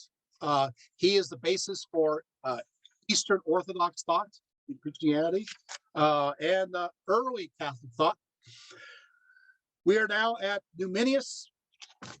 Like I said, I'm not going to get to them all. I'm fighting hard to get to a few of these. Numenius, and again, I'll get faster and quicker. Numenius, he's Pythagorean. From Numenius, an evil soul was infused within matter, and because of this, the material part of humanity was also, I shouldn't say evil, but badness. He believed this material soul within humans was irrational, while the spirit part of humans was rational. And so, yeah, we heard this before. Human soul, one part rational, one part irrational. But he goes further. He says, he's asked about the nature of being, whether being could be any of the four elements of matter. He denies this, for the elements are created and transitory, earth, air, fire, water, and need something to hold them up. So has something spirit, something has to transcend the elements. There has to be a principle of coherence. This principle can be nothing but the incorporeal. He says, of all the natures, this alone is stable and compact, and not at all corporeal. At all events, it is neither created nor increased or subject to any kind of motion. And so this is this idea of God, of who he, she, it is being. It is simply being. It is essence. Now, essence, the word, of course, essence, is ousia. That's a word in Greek. Ousia is essence. So you have good, which is the mind, the nous, and this is the cause of essence. And so the creator has then, therefore, innate essence, innate ousia, which is good, right? The essence of things. Now, I'm going to go a little bit further, then we're going to unpack something. So the creator of essence is the absolute good, the good. The creator of generation, which of course is the demiurge of the Logos, it is simply good. And it is, of course, obviously sowing the idea of essence. Now, I'll go here just real quickly. Ousios. It means intrinsic reality, being, essence, ousios. You know, we have a little problem. You see where the Greeks are having a problem later on. They will say that God the Father and God the Son, they'll say that Jesus is homoousios. Homo means one, right? Ousios means essence. Uh-oh. So all the Greeks, the Latins don't understand this. So all the Greeks are going, no, we can't do this, because it makes God the Father and God the Son exactly the same, because they're the same essence, ousia. While those in the West, they translate this word as substance. And there's different kinds of substances. Does that make sense? So for them, it's God the Father and God the Son are the same substance, but they still are different. But when you claim ousia, which they do in the Greek, the Greeks are panicking because they're saying they're exactly the same. There's no difference whatsoever. And so they go, no. Don't use homoousios, say homoiousios, which means like essence. However, in the West, what they hear is like substance, because they're Latin, substantia, and they go, no, that makes them completely different. So this is why the controversy. It turns out they were both right the whole time. It just, the Latins didn't understand the Greek words. So it should have been homoiousios for those people, because it's like essence, still essence. Okay, just thought I'd clear up a whole, over this issue, churches were torn apart, people were persecuted, people died. I mean, we had hundreds of years of fighting, especially the Eastern Mediterranean, and I just cleared it up in 5 minutes? It tells you there's political motivations that are behind this, not just religious. They just sit around the room, say what I just said, and it solves the problem. And there are early church fathers who said exactly the same thing. Just nobody wanted to listen, because the Latins wanted things our way. Anyway, so there we go. I hope this helps. So he also talks about the idea that there's God. This is Numenius still. God is simple, but he also has a second and third aspect. Yeah. one aspect that is God, a second aspect, right? And the second aspect is, of course, that logos. And the third aspect is, in a sense, that is the realm, infused with the realm that is created, that spirit that is created. That kind of sounds to me like a trinity, doesn't it? Thank you, Numinius, right? So wait, you got a triune conception here. And you're thinking, okay, is this going to connect to Christian theology? Absolutely. He will use his words to define ideas that connect to the Trinity. I'm telling you, this is kind of a big deal here. So, but there you have it. But he also said, Dominius says that Socrates taught that there were three gods as well. So in a sense, the demiurge is both the second and third god, with one aspect in the intelligible, and the other, of course, is the sensible realm, which, of course, means that the spirit is infused with the material world. That sounds like a spirit to me, right? And it has wisdom. And many people say, well, that spirit then is connected to wisdom. And the Greek word for wisdom is Sophia. Oh, no, we got Sophia. And that idea, of course, connects to the Holy Spirit. Because the first time the Holy Spirit, actually the first time the word Trinity is ever used, it uses those words. Okay, moving right along. We'll talk about that around 180 CE. So we have Atticus, talks about God, ideas, and matter. I won't talk too much about him. I'm looking at my time. I'll just say that he seems to be very Jewish in his thoughts. He kind of makes things simple, that you basically have God who is good, who is the creator, and he has an aspect of himself that is the demiurge. He just kind of rolls it up all together as one. He says the soul of the demiurge is also the seat of ideas. Ideas do not exist in nous, and so forth. But let's keep on going. We have Apuleius. That was pretty quick. Apuleius. I want to briefly stop by him. Apuleius writes that Plato has made a triple division of all nature, especially that part of it which comprises animate beings. And he is of the opinion that there are gods, the highest, the middle, and the lowest station. And so he talks about the idea that there are three levels of gods, and goes into details about that. So basically, you have the monad, you got the 12 gods, and he, of course, depicts the 12 gods as Juno, Vesta, Minerva, Ceres, Diana, Venus, Mars, Mercury, Jupiter, Neptune, Vulcan, Apollo, and so forth. He says, so you have these 12 gods. And then, of course, below that, you have moves into the daemons, who are in between the intellectual universe and the visible universe. So they kind of stand in between these daemons. Okay, so there you have it. Okay, so, and we have lots of pages on that. And it's pretty darn exciting, but I can't read them all. And look at all these pages. Woo-hoo. All right, I'm still turning pages. All right. Yep, talk about demons, daemons. And there's Apuleius and connections in his metamorphoses. I won't go into that. You have Maximus of Tyre. I know we're wrapping, but I want to do one real quick thing before. Maximus of Tyre. He again talks about these intermediaries.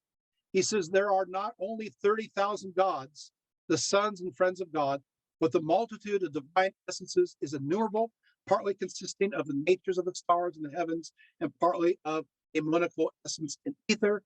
And so for him, we got even more spirits and gods out there in between. They seem to kind of grow in number as we go along. You've seen these ideas as they evolve, right? That's fun stuff. Then, of course, you can see how these ideas, Middle Platonism, this is when Gnosticism comes about, right? Gnosticism. And look, I'll just do quickly, see the connections, because I don't have to talk about it anymore. I'll just talk about the connections. Gnosticism, does it have a monad? Yep. It is the one, the ultimate indivisible unit. Does Gnosticism have a pleroma? Yes. The emanations, sure does. Same ideas. It does it have a demiurge? Yes, the craftsman. In this case, the demiurge is evil in Gnosticism. Does it make sense? It is creating the world, And what it does in one case is that they have these, God is good. He is the absolute good. You have these emanations. At the very end of these emanations, you have Sophia. And Sophia, in one version of the story, wants to comprehend, however, she's an emanation, wants to comprehend the monad. But she's on the far edge. She's on like the Tatooine. She's on the outer rim, you know? And so she's kind of limited on there on the edge. But she wants to comprehend God. It's kind of like, you know, when you make a copy of a copy of a copy of a copy, it becomes a little distorted. So that means that she's unable to fully understand. And so when she tries to understand the fullness of God, the monad, what happens is that she can't. There's frustration, there's negation, and she becomes pregnant with the demiurge. And so a few things happen. She gives birth to this creator God that is mixed with chaos, right? And he's a mixture. He's a hybrid. So in some cases she gives birth to him. Some cases she vomits him. Sometimes she goes number 2 and he comes out. It's not too pretty. But eventually, anyway, Demiurge then is ignorant and he starts creating the world. He doesn't recognize the monad and he pretends that he is the Almighty God. He is the God of all. And he creates all these things. And then within the material world. And so he unknowingly sows little seeds of Sophia in the material world that are sparks of light from on high. And what we have to do is realize that we have a spark of Sophia. We have a spark in us. We recognize that spark. We deny the flesh. And as a result of that, we focus on that, and we will then transcend the material world and enter the realm of the play realm of happily ever after. It's all Middle Platonism. Is Middle Platonism gone bad or good? You know, depends on your perspective. Right? That's the journey of the soul. Is this fascinating? And these ideas also go into obviously Hermetica, right? The Hermetic writings. There, it's all there. Oh wow! And these, of course, ideas go into Christianity. And I will mention the fact that you have these ideas, concepts within Justin Martyr, who talks about these ideas. We have, for example, also Ignatius of Antioch talks about it too. Irenaeus talks about it. In fact, he sees Father and the Son and the Spirit simply as seeing the Logos, which is the Son, and the Spirit, which is Sophia, as just simply two hands reaching out from the Father. That's the viewpoint there. But you know, they connect with Philo of Alexandria and many of these ideas. Justin Martyr also talks about the first begotten of God, who is God, and connects to the idea of the Logos word, which is generated from God. Justin Martyr goes into deep aspects of this, which we don't have time to talk about. But I do want to talk about Theophilus of Antioch, and then we're going to close on this last part. But Theophilus of Antioch, one more before the last. In 180, the first time ever the word Trinity is ever used in connection to Christianity is never mentioned in the New Testament, not even once. The first time the word is coined is by Theophilus of Antioch in 180. And guess what? He's a philosopher. He's into Middle Platonism. That's right. And he used the word trios, which is Trinity. And he says that it is, of course, simply God. This is the first time it's ever used. The second is the Logos and his Sophia and his wisdom. So the very first time Trinity is ever used, it's used within a Middle Platonic context. And that idea infuses itself upon it. Okay, our closing guy. And I love this guy. His name is Clement of Alexandria. He's a Christian writer, but what he does, he goes a little step further into this. And I'm going to go ahead and since I have so little time, I got my cliff notes because I have about 10 pages on him, and I know that we're not going to do 10 pages of Clement. So I know that unless you're really tempted, which I know you're not, I'm getting to Clement. This is the moment where I just can't turn pages at all. Okay. Good. Clement identifies two sources for knowledge, or gnosis of God.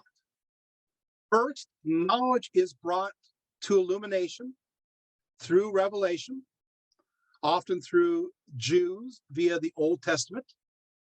Second, knowledge arrives through the pursuit of philosophy, often through the Greeks.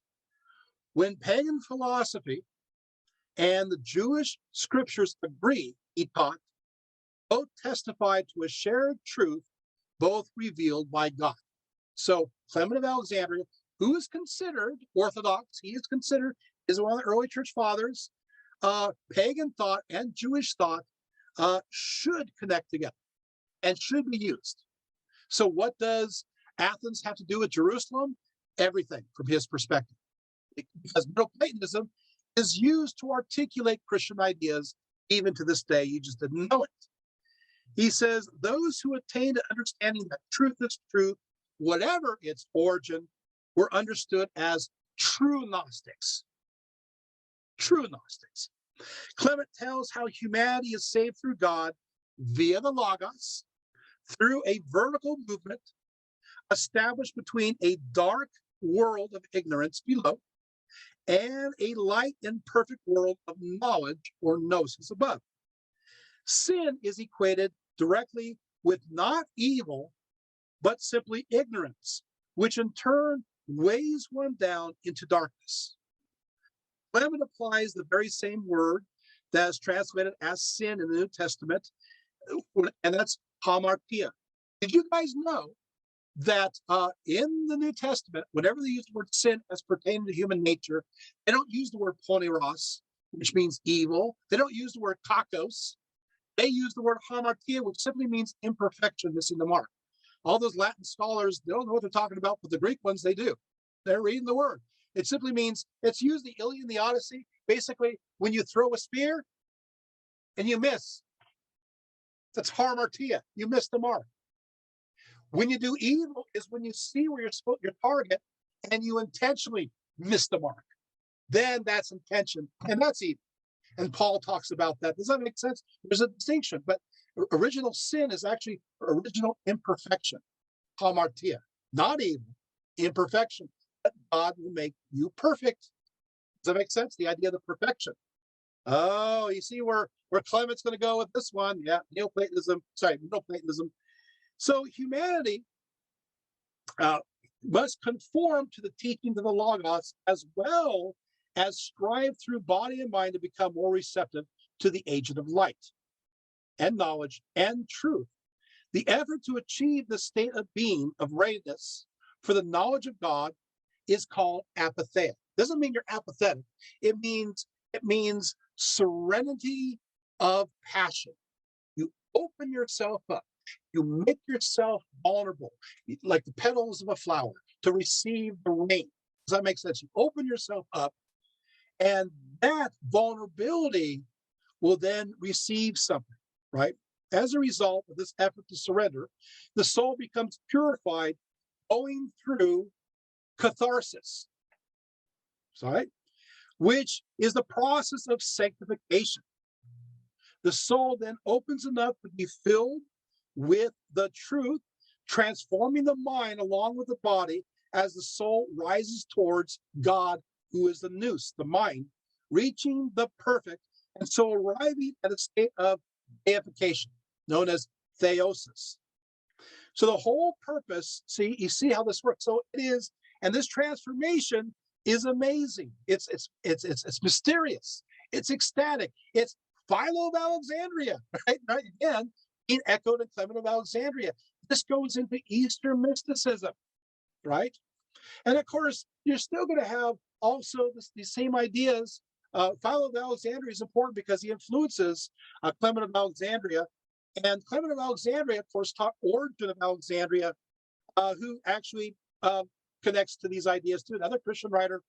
And of course, he talks about the idea that he's a Middle Platonist Christian, The first principles, you have the divine hierarchical triad called the Father, Christ, and Holy Spirit. But he only, he uses Platonic language. Christ is the Logos, or Sophia of God, described as the first emanation of the Father, and corresponds exactly with Numenius' second God. God's first creation outside of time was collectively of rational beings called the Logikai, souls created to contemplate God's mysteries in close proximity. And they fell of their own free choice, except for the soul of Christ.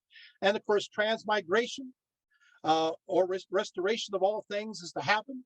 And of course, you're going to have these ideas also reflected in the Jewish Sefer Yetzirah, the book of creation. You're going to see this connected to the 32 letters of the Hebrew alphabet, the 10 numbers, the Sephirot. You've seen the emanations, right? Kepler, and we went on down there. Oh no, wait! He just thought this is the Kabbalah. It is. I've been talking about the Kabbalah in many ways and how it works in Jewish thought. So if you know the Kabbalah well, you've already had your aha moment going, okay, I see it. You've been talking about so these ideas of Middle Platonism permeate so much of belief systems of today. And you can see its relevance. But the problem, I'll close on this. The problem is this is not recognized. The majority of Christians do not recognize this unless they have studied this. So they think that all these ideas come directly from Jewish thought to Christianity. But what happens is this: you have Jewish thought, and then you have Hellenistic Jewish thought, which binds together with Greek philosophy, where Jewish ideas are understood through Greek philosophical notions. This really happens in a quick way when the Bible is translated into Greek, called the Septuagint. That is, now you have the Bible, the Old Testament Hebrew Bible, all in Greek. Now, immediately, as you know, one word in Hebrew or one word in English even is about 3 or 4 or 10 or 15 Greek words. So by translation, you automatically get all these new ideas that are nuanced. And as a result, the Septuagint becomes highly philosophical. From this context, the New Testament, majority of time, when the New Testament quotes to the Old Testament Hebrew Bible, it's not from the Hebrew. It's 98.9% times it is the Septuagint version. So what happens is that Greek philosophy goes in through Judaism, but also goes in through Middle Platonism. Of course, the philosophy that permeates Hellenistic Judaism is Middle Platonism. So you see where all these ideas mix together. But if you're Jewish, you know that in Jewish thought, what happens is they reject the Septuagint starting in the 3rd into the 4th centuries and go back to the Hebrew, and of course, obviously using Aramaic commentaries. And so what happens is they lose that Septuagint context. However, still the Kabbalah survives that earlier stream. And that's why in many ways, the Kabbalah is an outgrowth of Hellenistic Judaism infused with Middle Platonism. And it seems to be sometimes at odds with Jewish thought that comes after the rabbinic period from the 2nd and 3rd centuries. That's why sometimes it's difficult to harmonize the two together. I know I'm explaining pretty interesting things, but I think it's important to know that. So that means Christianity is a combination. And Clement of Alexandria was right. He said it's Jewish thought and it's Greek thought together. Both are revealed ways of God to how he works. And again, we talked about the emanation theology. Christianity, you got this idea of one, you have the Logos, but you do have the Spirit. That looks like 2 emanations to me, doesn't it? It does explain the idea of the creation of the universe, because you have all something that's omnipotent, all powerful, but you have to have it limited and discernible. That's the Logos through the voice. And you have something that remains behind. That's the Spirit. It makes sense in the theological sense. But the thing is, it's not unique to Christianity. It's part of Greco-Roman paganism. It's already there. It's here already. It's there already 100 years before Christianity starts to grow. Middle Platonism is already starting to articulate these ideas and contemporaneous to each other. So we learned a lot here. If you come from a Christian background, remember early Christians thought to themselves, truth is truth. It doesn't matter where it comes from. And for them, when something was heard about that their beliefs connected to other beliefs, they thought of this as a validation, like Dustin Martyr and others. Today we go, oh, it's heard by somebody else and it must not be true. That's modern thought. You got to erase that modern thought. That's not the way ancients thought. You're never going to understand the early church fathers if you think like that. Or the idea, I mean, even right down to the point of, we're talking about Jesus, the idea you have Magi visiting Jesus, which connects to Zoroastrianism. Why would they have these Zoroastrian Magi visit Jesus? Well, because that seemed to support their beliefs. So is this cool? You guys learning some Middle Platonism? I hope you understand the context. There's so much more it could go. I told you I got 77 pages of nothing but thrills and chills going into the emanations. And, I was pretty disappointed because I was hoping to get to my egg. But I never had a chance. Now I got to eat this now. But this is like, the yoke is on me. I was talking about the idea that this is the God writes right here. And then, of course, the exterior is the play Roma. It kind of looks like it, doesn't it? And of course, obviously, the shell. So anyway, but oh well, now it's a stale egg. But my bananas are starting to look kind of bruised up. They kind of look, the same in notion. So, but I hope you enjoy the props. Maybe they helped, maybe they didn't.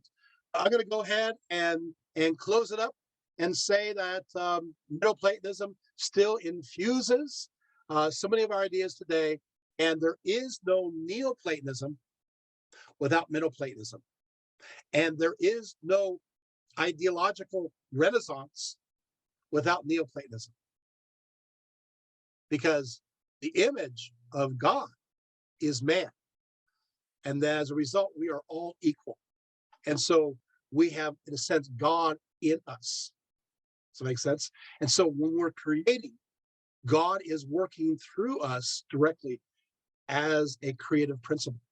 And so therefore, the idea is that since we are all intrinsically equal, okay, then of course we can move straight towards the one, which is now possible through contemplation and other means. Does this make sense, right? So, this idea as above, so below.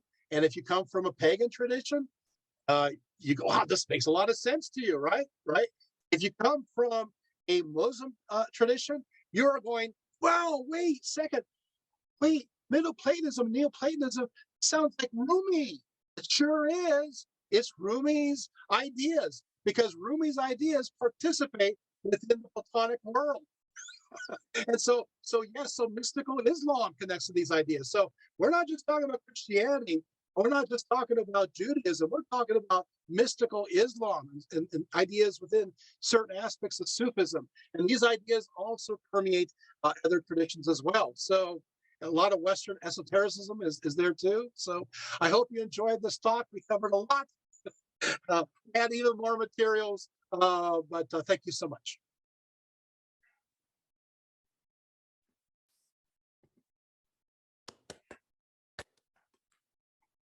Okay, any questions?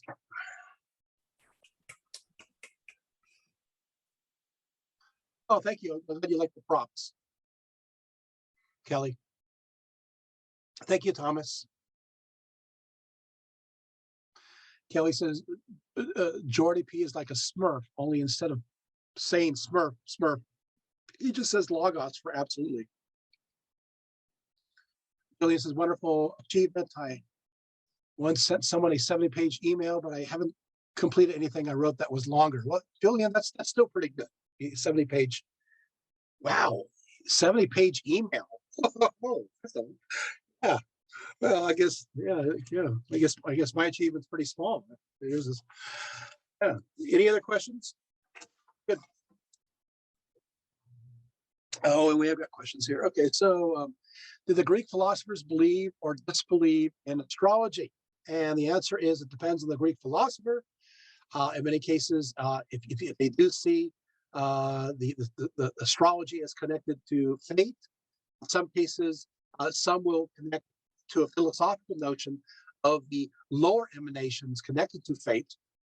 But you're also going to see that in Gnosticism. So the answer for that is it depends. But yes, there happens to be some philosophers that do coordinate astrology directly.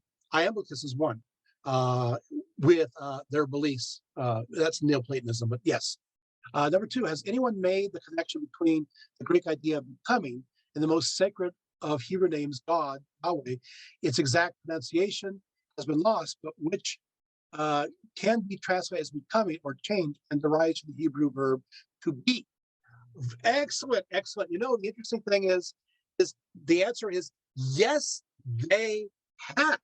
Actually, and I talked about I just kind of went over it real quickly. I talked about one philosopher that kind of incorporated Jewish thought into that, into his conceptions going the other direction. Yes, that has been articulated, but especially Jewish Neoplatonists, and there are Jewish Neoplatonists. So to answer that question, let's see here.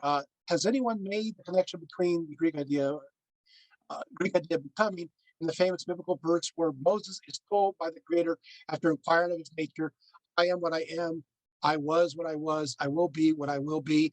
Yes. And I will tell you exactly the Neoplatonist who goes into that. It's called The Assumption of Moses, and it's written by one of my favorites, Gregory of Nyssa. I love Gregory of Nyssa. He's this real cool mystic. He they want him as bishop, they want him to do all these jobs, and all he wanted to do is hang out in nature and contemplate God, and talk about fields and streams and woods and so forth. Kind of a pantheist, really. But yes, he does talk about this idea. So let's see, what was the name of the philosopher who developed the idea of the music of the spheres, and were his chromatic scales purely theoretical? The practical ones that could be played on human instruments. It's attributed to Pythagoras. The music of the spheres is attributed to Pythagoras, but as you know, this idea is attributed to Pythagoras, but do we know for sure?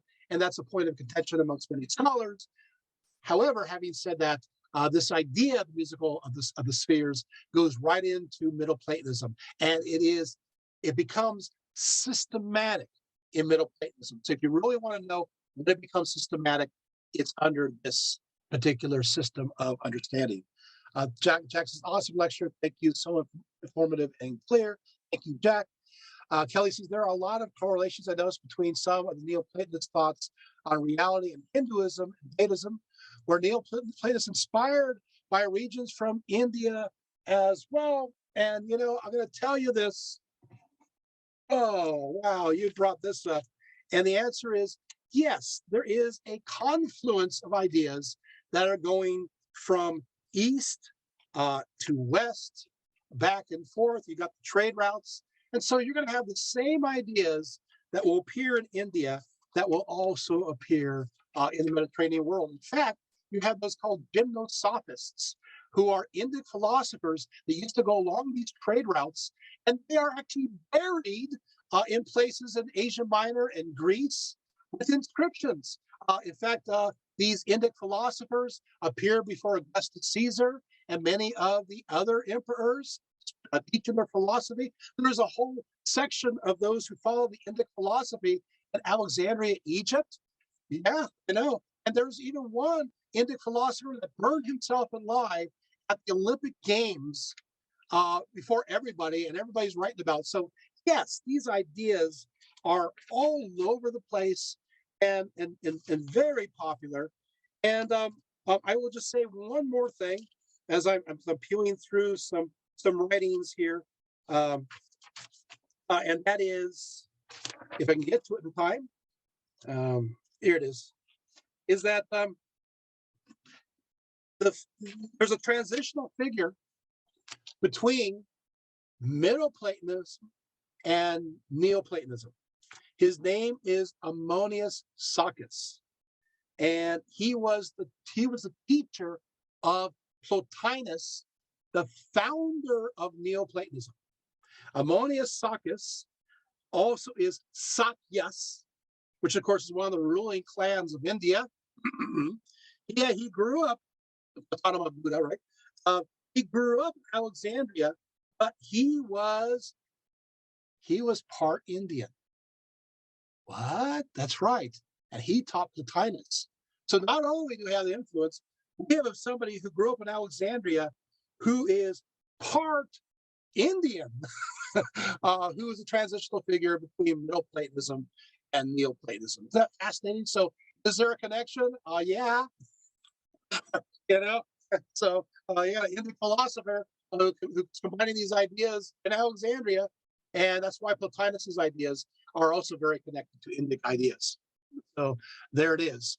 Yes, thank you so much, Sarah. That's fantastic. Thank you for sharing with us tonight. Terry says, join us next lecture on January 26th, the first civilizations, Paleolithic to Neolithic era, and archaeological investigation in the world's early societies. Is your script for tonight available to read online? No, I don't, unfortunately. The recording lecture will be on YouTube. Julian says, thank you. Have you heard or read the works of Gershom Sholem, the Kabbalah scholar, who says that modern Kabbalah was based or influenced by Greek Neoplatonism? I have read portions of that, and he is not completely correct. It's Middle Platonism.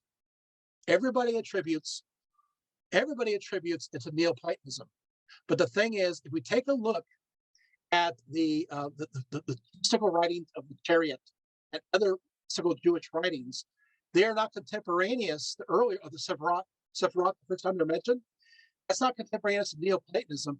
That's contemporaneous in the 3rd century to Middle Platonism. So already you have this idea of these emanations and so forth. So I know it pains me because everybody goes Neoplatonism. I'm going, Middle Platonism is like the middle child. It doesn't get anything, right? You know, Plato gets all the credit, you know, and you know, Plotinus and the Neoplatonism gets all the credit. And there's this middle child who's like, hey, wait a second. Don't ignore me. I'm the one who did all this. You know, you can't understand Christianity, theology without me. You know, so Neoplatonism is an emanation from Middle Platonism in many ways.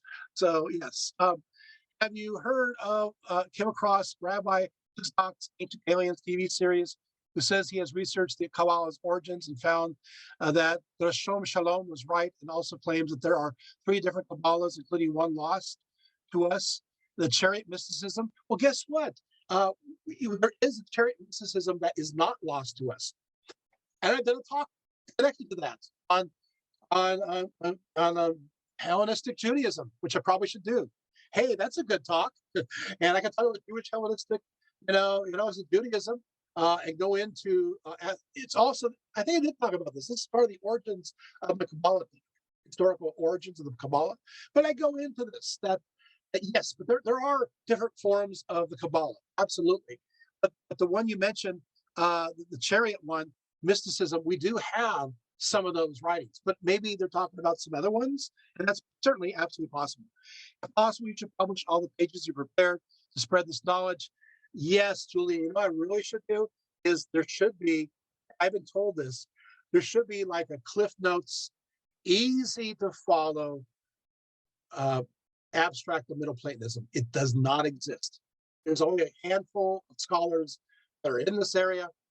And I've actually had to, at Cal State Fullerton, she may be watching this, she'll love this later on. I was actually on a master's board because I was one who was informed of Middle Platonism, which he was working with because the others were not in that area. And so, I mean, it's hard to come by scholars who talk about this.